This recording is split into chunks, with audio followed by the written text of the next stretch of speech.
Football खेलुवा बेले चलीगला खेलाड़ी जीवन एमती एक आश्चर्यजनित मृत्यु देखा मिली देवगढ़ जिला इंदिरा गांधी स्टेडियम रे।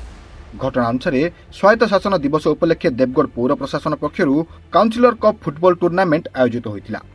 जिला एथलेटिक एसोसिएशन कार्यक्रम को परिचालना करते।